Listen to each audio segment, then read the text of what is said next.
Hello everyone and welcome to a new video of Your Polyglot Academy. Now in this lesson, we're going to cover lessons 35 and lesson 36 of our series on how to learn French in 50 days with SML.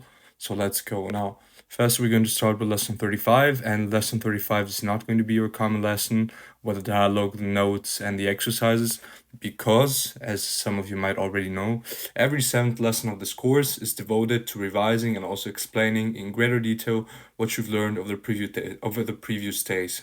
So that is also valid for lesson 35, as 35 would be 5 times 7. So this is the 5th lesson in which we're going to simply kind of make a repetition of all the most important topics that were kind of introduced in the last lessons. So let's go. Now the first one is the third group of verbs, re, war, and ir, and depending on them, we're gonna have differences. So we have this third category divided into 3 subcategories. Now the first one encompasses verbs that end in re, such as prendre, for example, which means to take. And here's the conjugation. Je prends, tu prends, il, elle prend. Nous prenons, vous prenez, ils, elles prennent. So in this case, you can see how it's built. You kind of have to remove re, and then you have to add ss, and then nothing, and then remove the d also, and then add on, et, and na. Now, this subcategory also includes common verbs such as attendre, to wait, mettre, to put, and also boire. So every verb that pretty much ends with a re. Exactly. Now we're going to go to the second subcategory, which encompasses verbs that end in voir, such as savoir, to know, and here's the conjugation. Je sais, tu sais, il, elle sait. Nous savons, vous savez, ils, elles savent. And it's also important to know that several key verbs also come under this subcategory, particularly vouloir, to want, and also pouvoir, to be able to. But I think you already know these verbs.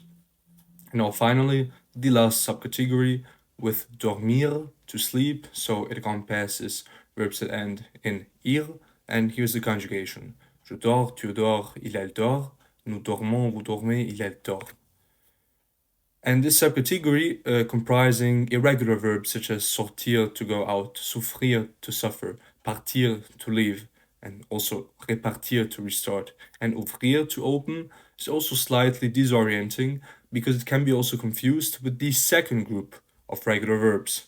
Now, the difference can be seen in the present participle. So, for example, in tenses such as suffering, leaving, etc., which ends in ils for group 2, but en for group 3. Therefore, finir, to finish, and choisir, to choose, which are regular group 2 verbs, they are going to have the present participle finissant and choisissant. However, the present participle of the irregular ones, so in this case of dormir, for example, is going to be dormant. So please pay attention to not confuse the third subcategory of the third group with the second group verb. So it's also pretty important to notice, especially for the present simple and for the present participle in this case. Now, continuing on, I'm also going to explain the plurals and kind of make a broad overview over what we already talked about. Now, the basic rule is simply to add a terminal s to the singular. So, for example, un croissant would become deux croissants. So we're simply adding the s to kind of express that we're talking about a plural noun. There are some exceptions, and I mean, there are not many exceptions, but you should also be aware of them. For example, for nouns that end in ail, such as travail, which would become o, so travail becomes travaux. For nouns that end in al, also become o, so in this case, journal would become journaux. Also, nouns that end in e, such as je, are simply going to add an x, so je would become je with an x at the end. And nouns that are ending in o, such as manteau, are also adding an x. So manteau is going to be manteau with an x at the end. Now, it is also very important to notice that we have these exceptions. We also have the normal rule, and singular nouns ending in s, x, or z do not change in the plural. So the only way to kind of show that you're building a plural is by changing the definite or indefinite article. So in this case, en français would become des français because it's ending with an s and the plural is not going to be changed.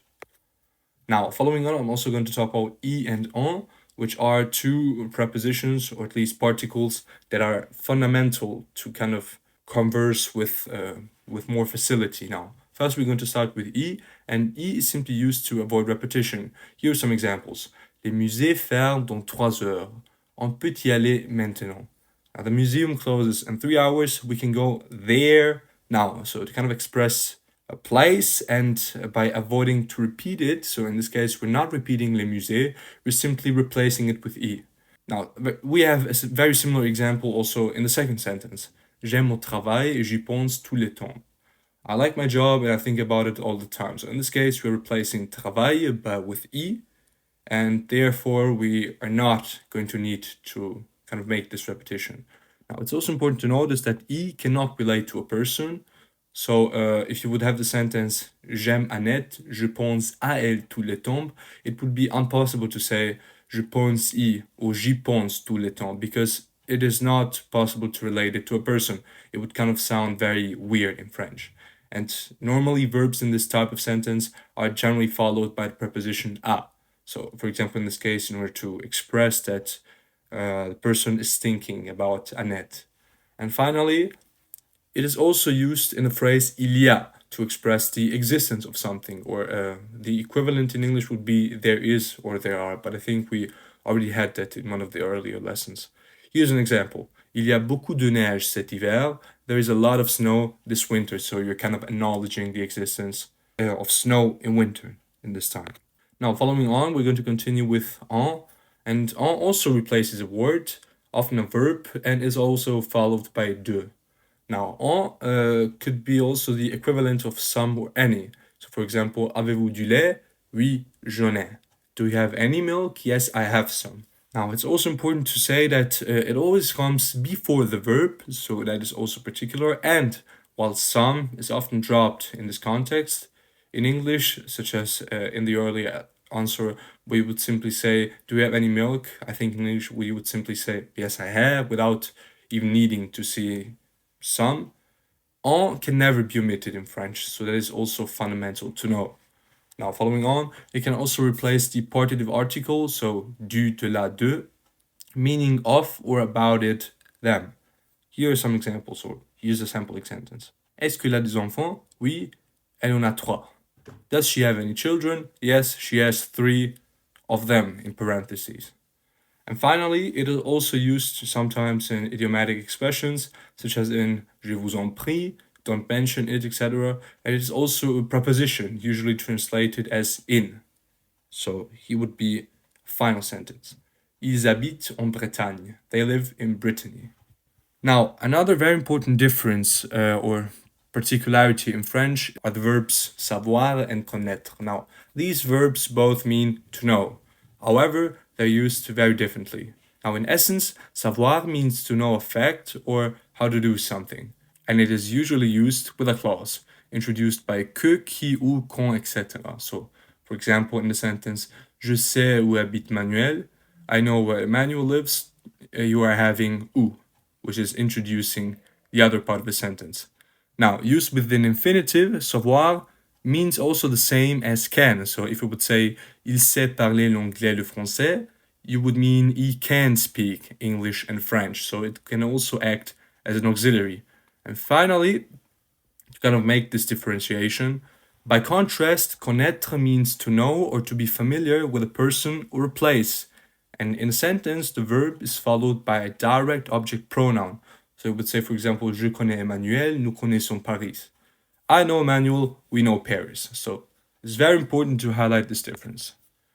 Now, to kind of come to a conclusion of this lesson, we also talked about indirect object pronouns, me to me, te to you, lui to him, her, nous to us, vous to you, leur to them.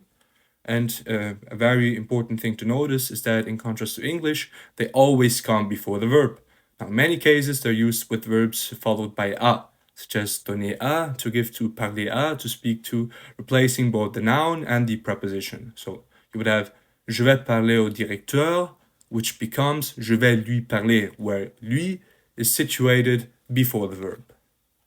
And another thing which is also important to notice is that one slight complication is when the equivalent verb in English takes a direct object. So, for example, to phone someone, you have a direct object in English. However, in French, you would say téléphoner à quelqu'un, so you have an indirect object.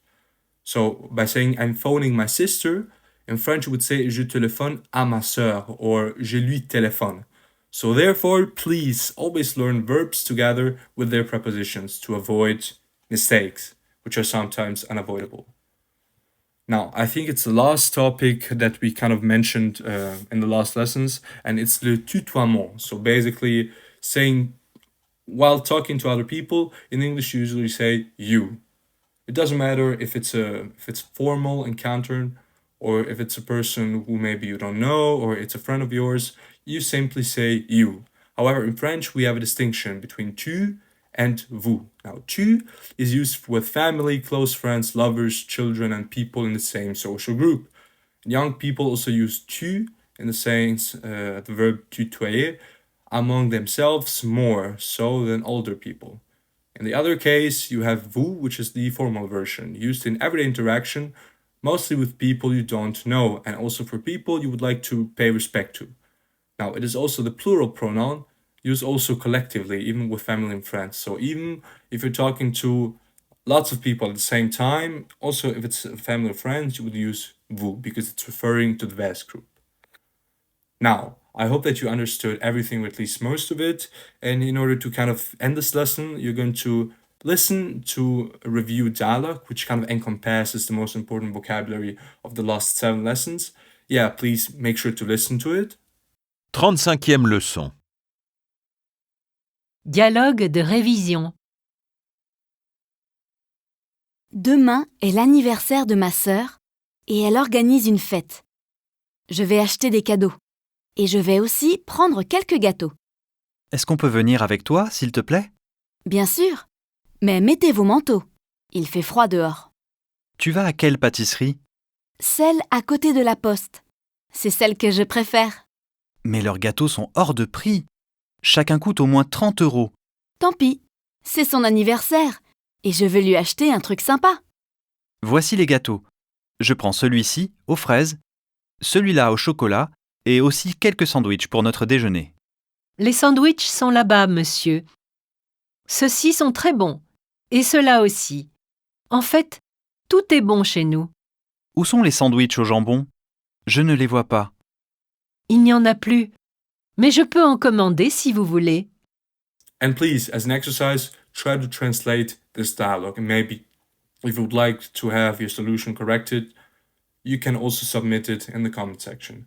Now, if you don't have any questions or any hesitations, then we can continue with lesson 36.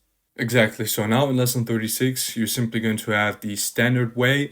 So you're going to listen to a dialogue twice, and after that, we're going to cover the most important notes, and then you're going to have some exercises. Now, if you're ready, we can start. So here's the dialogue for lesson 36. 36e leçon.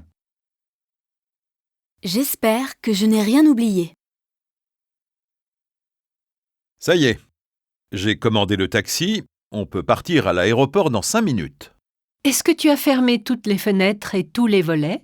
Oui, j'ai tout vérifié, même le grenier. Tout est verrouillé. J'ai vidé le réfrigérateur et le congélateur tout à l'heure. Et j'ai fermé la porte de la cave. Est-ce que tu as vidé les poubelles de la cuisine et la salle de bain? Mais oui. Et la corbeille à papier, ne t'inquiète pas. Est-ce que tu as caché mes bagues et mes colliers? J'ai fait tout ce que tu m'as demandé. Hier, j'ai fait aussi des copies de nos passeports et déposé tout sur notre coffre en ligne. J'ai demandé à notre voisine de vérifier notre boîte à lettres et de la vider de temps en temps. Moi, j'ai changé les draps, nettoyé la cuisine et lavé la vaisselle. J'ai arrosé les plantes et débranché le four et tous les autres appareils électriques. Heureusement, j'ai pensé à tout et je n'ai rien oublié. Bonjour, vos passeports et billets d'avion, s'il vous plaît. Oh non! J'ai laissé mon sac à main sur la table du salon. Now, did you understand everything, or at least most of it? Well, I hope so. In case that you maybe would like to know the translation of some of the vocabulary that you maybe didn't get, then here's the translation of the dialogue. So it's the 36th lesson, and the title is I Hope That I Haven't Forgotten Anything. Here we go. I've ordered the taxi. We can leave for the airport in 5 minutes. Have you closed all the windows and all the shutters? Yes, I've checked everything, even the attic. Everything is bolted. I've emptied the refrigerator and the freezer just now, and I've closed the door of the cellar. Have you emptied the rubbish bins in the kitchen and the bathroom? Yes, I have, and the waste paper basket. Don't worry. Have you hidden my rings and my necklaces? I have done everything that you asked me. Yesterday, I've also made copies of our passports and deposited the copies on our online safe. I've asked our female neighbor to check our letterbox and to empty it from time to time. As for me, I've changed the sheets, cleaned the kitchen, and washed the dishes. I've watered the plants and unplugged the oven and all the other electrical appliances. Fortunately, I've thought of everything and I've forgotten nothing. Good morning, your passports and plane tickets, please. Oh no, I've left my handbag on the table in the living room. So that was the dialogue for today's lesson, or for lesson number 36. Now, as always, we're going to cover the most important notes, so here are there. Now, on the first one, the expression ça y est, which would literally mean that there is useful for acknowledging that something is about to happen. Ça y est, la pluie arrive. Here we go, the rain is on its way, or has happened. Ça y est, le week-end est terminé. That's it, the weekend is over. Now, as usual, the translation will depend on the context. So in that case, in the last cases, we had here we go or that's it. But the basic idea is that of recognition. Now, on the second note, this, which is represented in the dialogue with the number 2, is the perfect tense, le passé composé, of verbs ending in er. Now, generally formed with avoir, appropriately conjugated, and the past participle of the verb, it is used to describe an action that was completed, perfected, in the past. Now, although similar in structure to the present perfect tense in English, I have ordered, it is not a one-on-one equivalent. Some verbs form their passé composé with être, for example, as we will see later on. So there are some minor differences, but overall, we could say that the structure is very similar. Now, on the third note, the interrogative form of the perfect tense can be constructed, like the present, in 3 ways: by raising the voice or the intonation, inverting the auxiliary and pronoun, or, as here, with est-ce que. Est-ce que vous avez fermé la fenêtre? Did you or have you closed the window? Now, on the fourth note, when used with the perfect tense, tout is usually placed as an adverb between the auxiliary and the participle. Il a tout fermé. He's closed everything. Now, also remember that the adverb tout is invariable. Il a tout fermé, ils ont tout fermé, and because it's an adverb, it's not going to change its form. It's simply kind of accompanying the verb. Now, on the fifth note, fermé means to close. So, for example, le magasin est fermé would mean the shop is closed. But it also means to lock. To avoid ambiguity, to lock can also be expressed as fermé à clé, closed to key. The noun a lock is une serrure. Now, doors and windows can also be secured with un verrou, a bolt, whence the verb verrouiller would mean to bolt. Now, on the note number 6, we already saw in lesson 30 note 8 that tout à l'heure, later on, could be used in reference to the past. Now, in this case, it refers to an immediate or very recent event. J'ai vérifié la cuisine tout à l'heure. I checked the kitchen just now, or a few minutes ago, or earlier, etc. And remember that to is used here as part of the expression, not an adverb, as in sentence number 3.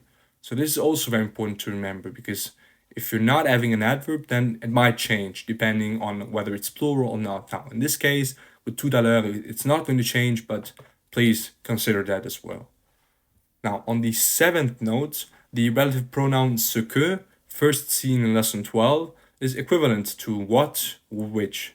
Now, it functions as the direct object of a subordinate clause, often with subject pronoun. So, je mange ce que je veux, I eat what I want, or prenez ce que vous voulez, take what you want. Now, and I think it might be the last note, nettoyer is a useful verb that means to clean or clear up, depending on the context. Like fermer, it is always, or often at least, followed by a noun to make the action more specific, whereas English tends to use an entirely different verb. Now, for example, j'ai nettoyé la piscine à l'éponge. I've sponged down the swimming pool. And we will also see more of these equivalent constructions. So with a verb plus a noun in French versus a single verb in English as we advance. Now, the noun nettoyage à sec means dry cleaning. So that might be also very important to kind of grasp. Okay, so now I've explained the notes accompanying the dialogue, and the last thing I'm going to do is simply give the exercises for today's lesson. So this is exercise number 1. Exercice 1. Traduisez. Ça y est, le taxi est arrivé. Déjà? Ne vous inquiétez pas. Tout va bien, je vous assure. Mes frères ont pensé à tout. Tout est prêt et nous pouvons partir. Vous avez fermé la porte à clé? Car j'ai oublié. Est-ce que vous pouvez vérifier la boîte à lettres et la vider tous les jours? And this is exercise number 2, where you'll have to fill in the missing words. Now, if you have any questions or any wishes maybe on different types of French lessons, then make sure to write them in the comment section. And if there's nothing wrong, I hoped that you enjoyed today's lesson. Please do the exercises and maybe submit them in the comment section so that you can kind of get a correction from me, so that you might know, okay, I've done 5 out of 6, I've done 8 out of 10, etc. And other than that, I wish you a nice day, and I will see you next time. Goodbye.